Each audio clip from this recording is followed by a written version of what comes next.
Bine v-am regăsit, dragilor din Zodia Leu, oriunde v-ați afla. Suntem din nou împreună la o nouă lectură dintre ani. De ce? Pentru că e vorba de săptămâna cuprinsă între 29 decembrie 2025 și 4 ianuarie 2026.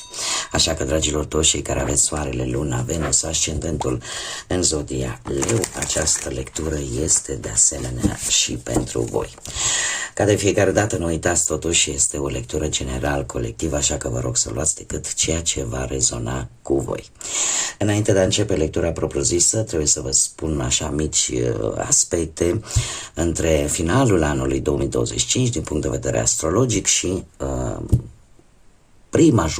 prima perioadă a lui 2026.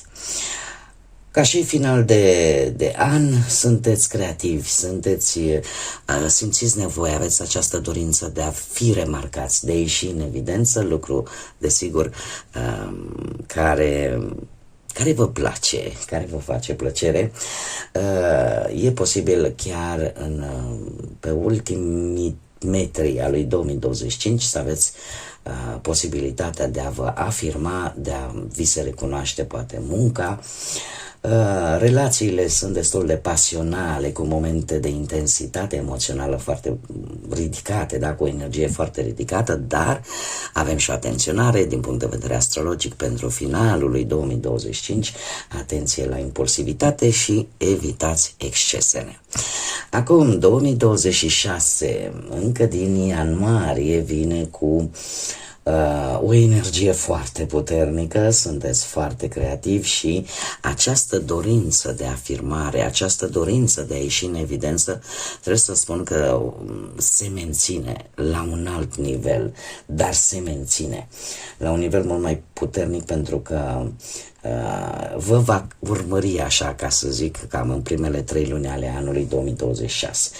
Dar așa, per general, prima jumătate a lui 2026 va fi o perioadă de expresivitate, de creativitate foarte ridicată, dar în care se va menține această atenționare vis-a-vis de grabă, vis-a-vis de impulsivitate. Aș spune că în cariera voastră, prima jumătate a lui 2026, veți avea oportunități, culmea, să vă afirmați, veți avea șanse să aveți succes, dar trebuie să acționați în primul rând cu încredere mai mare în voi și, desigur, a nu vă grăbi, a nu face lucrurile din impuls, da? A nu fi imprudent, a analiza mult mai bine lucrurile. Aș putea spune chiar că, mai ales în februarie, atenție la decizii impulsive. Și, per general, așa, cel puțin prima jumătate a lui 2026, chiar și pe partea asta a relațiilor afective, trebuie să știți că dialogul va avea o putere extraordinară. Comunicarea dintre voi și parteneri, sau în general comunicarea dintre voi și alte persoane, vor face diferența.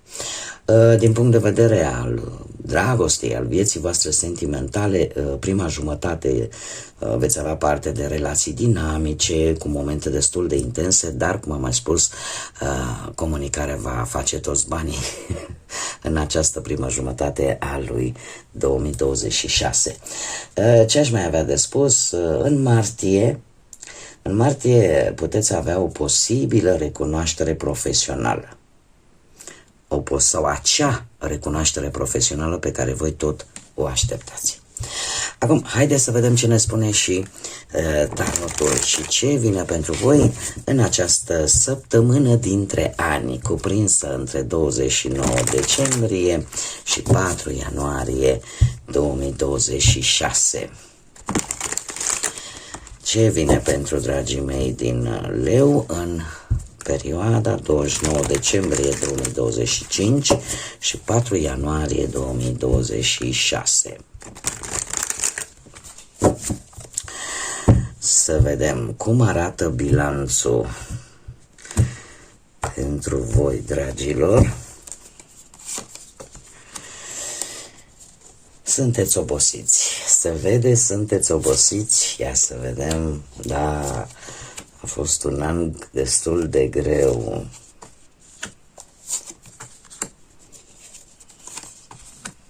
Bun. Haideți să vedem, dragii mei, situația actuală cu acest 4 de spade. A spune că sunteți într-o perioadă în care simțiți nevoia să vă recuperați, în care simțiți nevoia să vedeți sunt pe drumul cel bun sau nu. Este adevărat, e posibil ca unii dintre voi chiar să aveți mici probleme de sănătate, că sunteți poate vreo gripă, vreo răceală, ceva care să vă țină un pic așa mai molateci sau poate chiar la pat.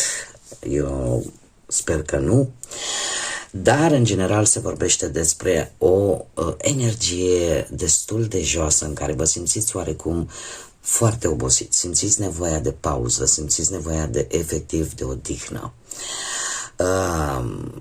Poate că unii dintre voi în acest moment au un mic blocaj financiar care trebuie să vă spun că nu va dura, ceva bani extra vor veni și vă vor scoate din acest blocaj. Cum de asemenea am putea vorbi de cei care sunteți într-o pereche. Să știți că perechea voastră știe că ceva vă frământă, că ceva nu vă dă pace și chiar ar putea să vă ajute.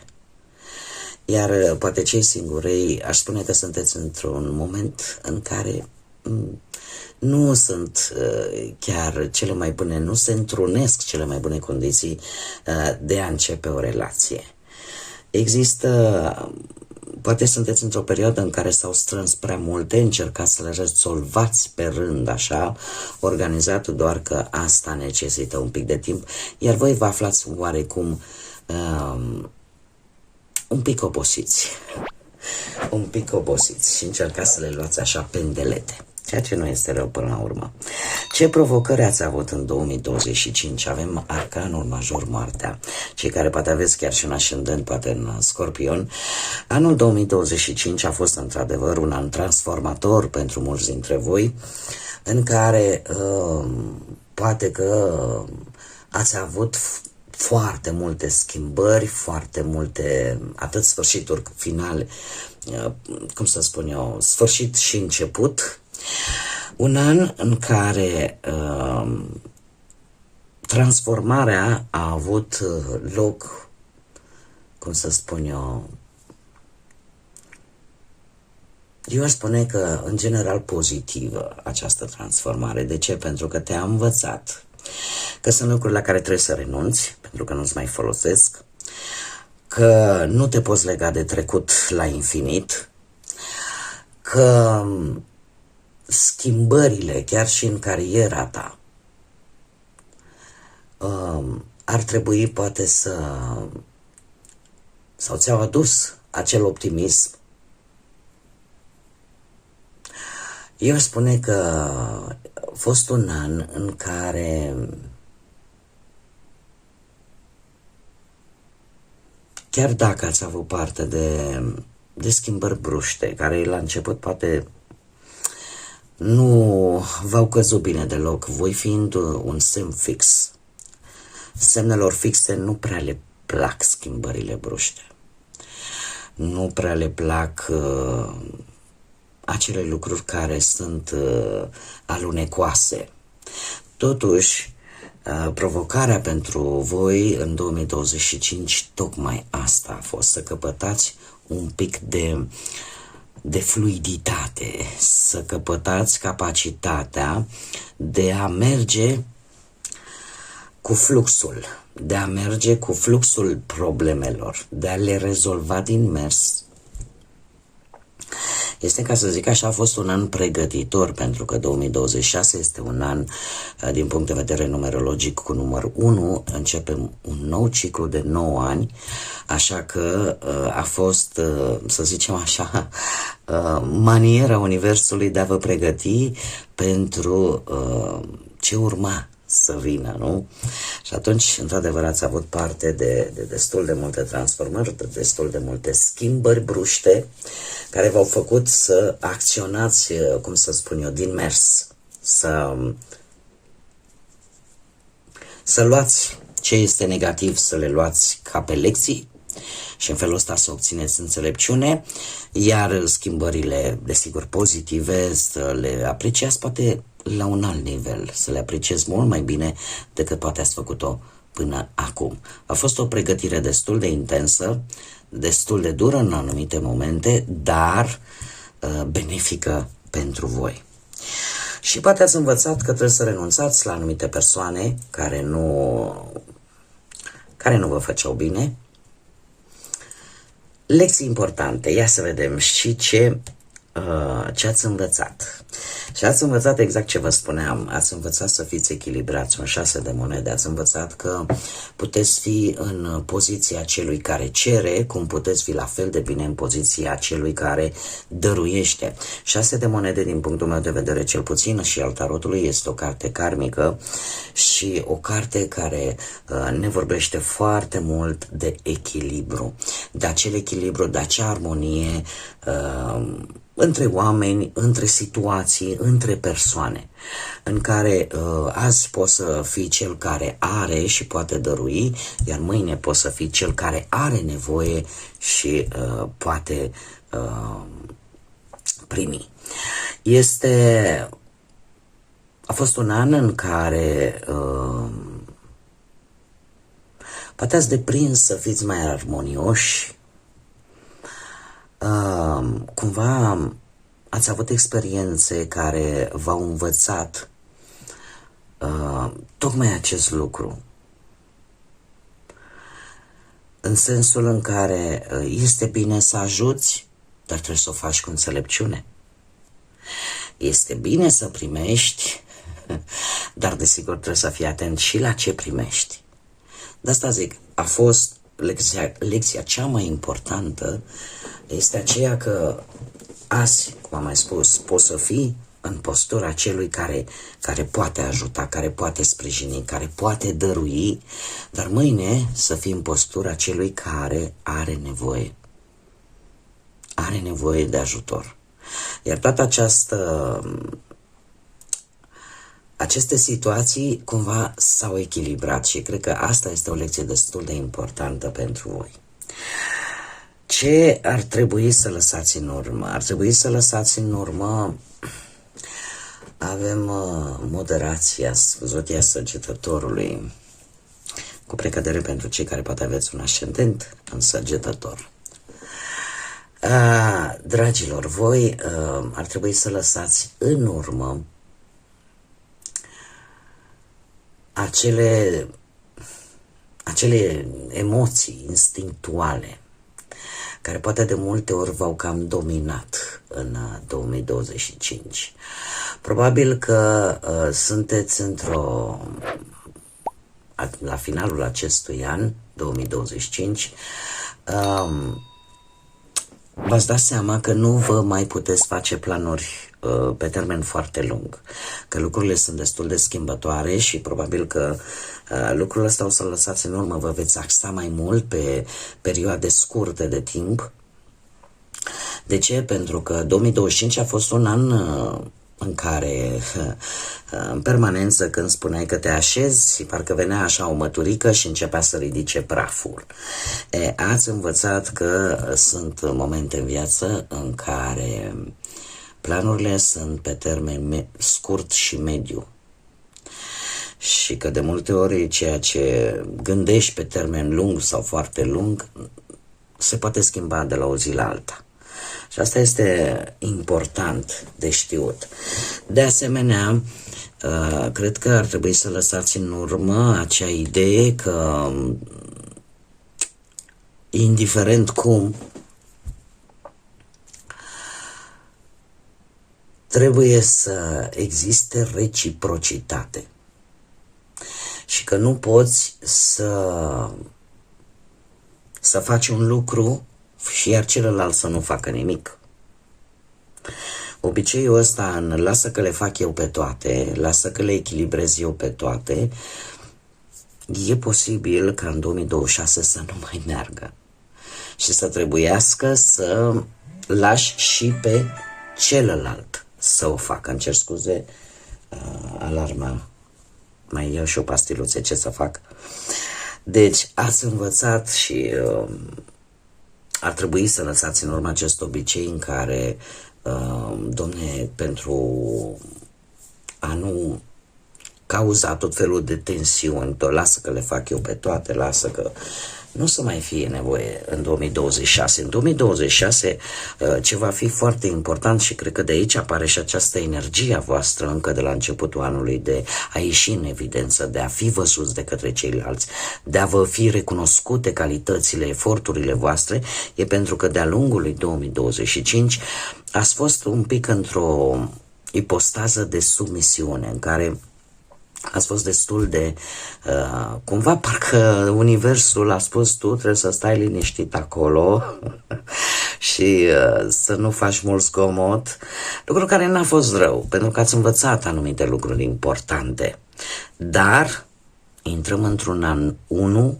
într-un an în care voi chiar vreți să străluciți și nu este nimic rău în acest lucru, doar că cumva trebuie să vă folosiți de lecțiile de viață din 2025 în așa fel încât baza voastră pe care o construiți în acest an 1, cu energie 1, să fie una solidă. Ce vine noul an? Bineînțeles că vin noi începuturi cu nebunul.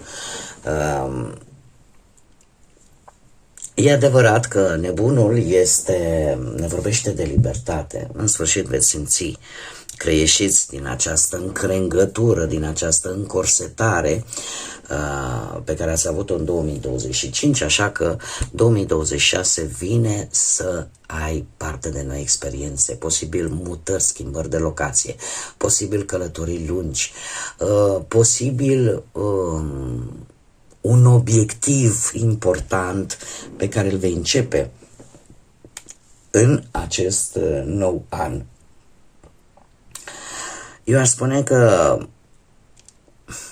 cred că singurul avertisment ar fi în primul și în primul rând să nu deveniți, să nu acționați haotic, grijă la impulsivitate, aveți grijă pe unde mergeți totuși, chiar dacă vă asumați anumite riscuri, faceți-o inteligent, faceți-o, cum să zic eu, învățați din propriile greșeli. Eu aș spune că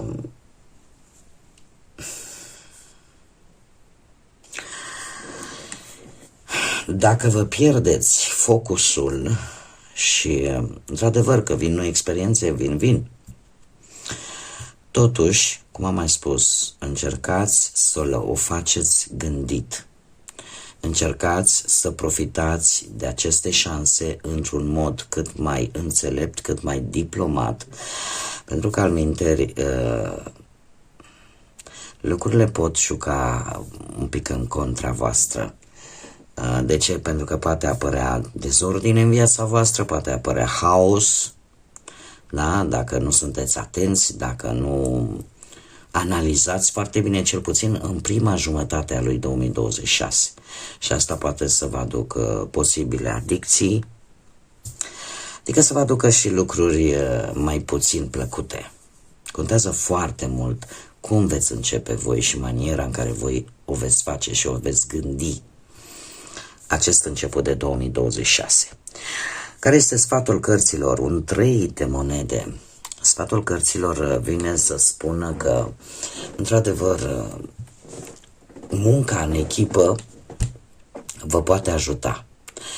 Că pe partea asta a muncii e posibil să aveți parte de idei noi, de proiecte noi, dar pe care nu le puteți face singuri. Și va fi nevoie de sprijinul altor persoane.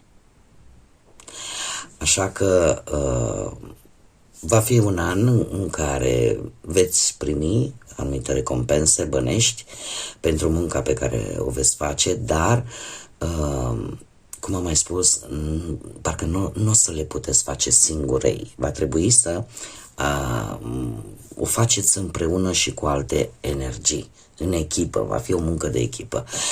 Cel mai important pentru cei care sunteți într-o relație, trebuie să vă spun că atât proiectele cât și viziunea comună, da, atât a voastră cât și a perechii voastre, va fi un lucru important în 2026, pentru că vă va ajuta să mergeți, cum să spun eu, într-o singură direcție.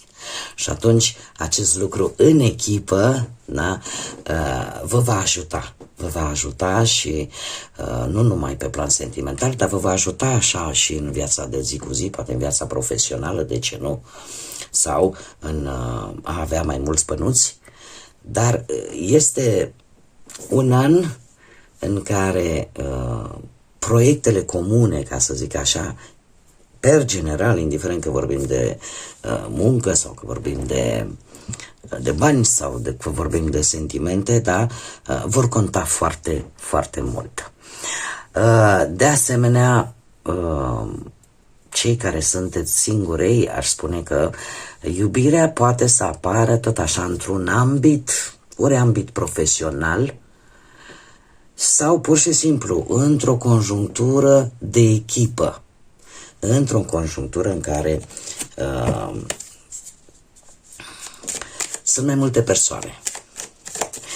Acum, haideți să vedem ce mesaj divin am pentru voi și ce pasăre îl transmite. Uite, mesajul divin pentru voi îl aduce Curcanul și spune așa: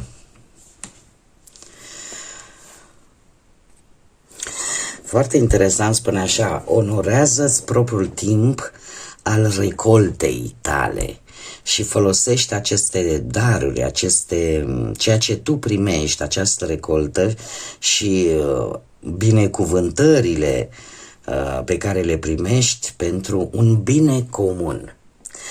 Deci, pe lângă voi și voi veți avea parte de prosperitate, de generozitate din partea Universului și asta trebuie să fac o mică paranteză cu precădere începând de când începe zodia voastră, când avem un Jupiter care intră acolo și va sta până prin 2027.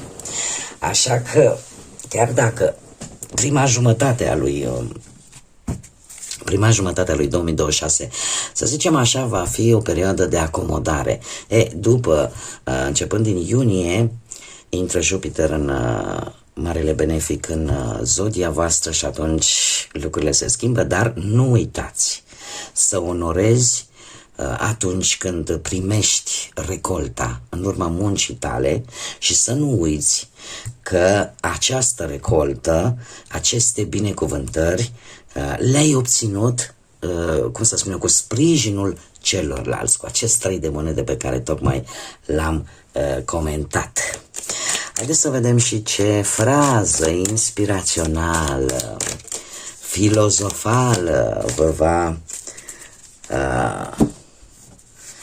impulsiona. Și avem o bună dimineața sau vioreaua de dimineață, parcă îi spune, și spune așa: afecțiune și determinare. Gloria dimineții cu florile sale, care diferă, că sunt destul de multe culori,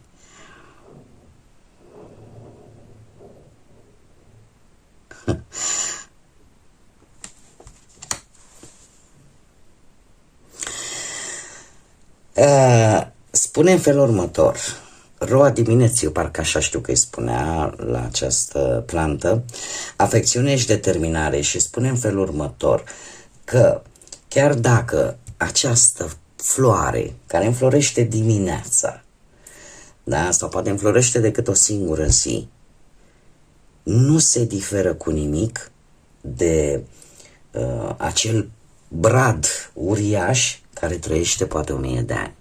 De ce spune acest lucru? L-a spus Alan Watts. De ce? Pentru că Intensitatea. Sunt momente în viață în care intensitatea unui lucru ne marchează la fel de tare și la fel de intens precum o face poate un altul pe timp mai îndelungat. De multe ori trebuie să ne bucurăm de acele lucruri frumoase care apar în viața noastră, chiar dacă sunt pe perioade scurte de timp, pentru că degeaba nu vin. Și lăsând la o parte acest lucru, îți dă o stare de bine, chiar dacă e pentru perioade scurte de timp. Aceste flori, pe care cred eu cu toții le cunoaștem, sunt foarte viu colorate și în momentul în care le vedem simți ceva în interiorul tău, aspectul lor, mai ales dimineața, că da, spune roa dimineții, că de dimineața așa le vezi înflorite și atât de frumoase, chiar dacă nu durează mult. Sunt acele momente din viața noastră în care trebuie să ne bucurăm, să nu așteptăm. E adevărat, bradul este falnic, înalt, durează o grămadă de timp, dar în momentul în care ne uităm la un brad, simțim ceva. În momentul în care ne uităm la o floare fragilă, simțim altceva. Și ca idee generală, așa, trebuie să fim la fel de sensibili precum roa dimineții și să ne bucurăm de orice lucru mic care ne apare de-a lungul vieții, dar de asemenea să fim și determinați să stăm drepți în fața oricăror intemperii, adică să ne păstrăm atât sensibilitatea, dar cât și puterea, atât interioară, cât și, de ce nu, puterea fizică. Să combinăm aceste două lucruri atât de importante. Bun, dragii mei, cam atât am avut pentru voi pentru această săptămână dintre ani. Eu vă doresc ca cumpăna dintre ani să fie o trecere liniștită, o trecere în care voi să vă simțiți împliniți, o trecere în care să lăsați tot ceea ce nu vă mai trebuie, nu vă mai folosește în 2025 și să începeți 2026 cu energie, cu calmitate, cu bucurie, cu sentimentul ăsta că aparțineți cuiva și că aveți lângă voi pe cei dragi vouă. Să intrați în noul an plini de o energie pozitivă, plini de speranță și curaj că totul trebuie să fie bine și, desigur, să intrați în 2026 cu lecțiile învățate în așa fel încât acest an să fie pentru voi, să marcheze un început promițător, să marcheze un început foarte benefic pentru voi. Așa că, dragilor, în cazul în care nu mai reușesc să mai fac, eu am în plan să fac o grămadă, doar că și eu sunt la fel ca orice, poate nu ca orice femeie, dar ținând cont că sunt mămică, sunt soție, mai sunt și bunică și am și eu, ca fiecare în această perioadă, pe la bucătărie, cu mâncărică și alte alea, eu încerc să-mi fac timp în așa fel încât să fac și publicațiile generale pentru 2026, tot așa pentru fiecare zodie în parte, pentru întregul an, cu roata astrologică. Știți voi, cei care mă urmăriți, am mai făcut-o și am văzut că v-a plăcut tare mult pe case astrologice, dar până atunci, dragilor, în cazul în care chiar nu o să am timp, eu vă spun de pe acum la mulți ani pentru 2026, la mulți ani și să fiți bucuroși, să fiți sănătoși, să fiți fericiți, să fiți alături de cei dragi vouă și să intrați în 2026 cu mult curaj, cu multă determinare, dar și cu multă bucurie. Așa că până la următoarea noastră revedere, din partea mea tot binele din lume, un an nou fericit și plin cu tot ceea ce voi vă doriți. Și desigur, și în 2026 din partea mea, ca de fiecare dată, să fiți iubiți, să fiți mai iubiți decât ați fost până acum. Numai bine și ne vedem la următoarea lectură.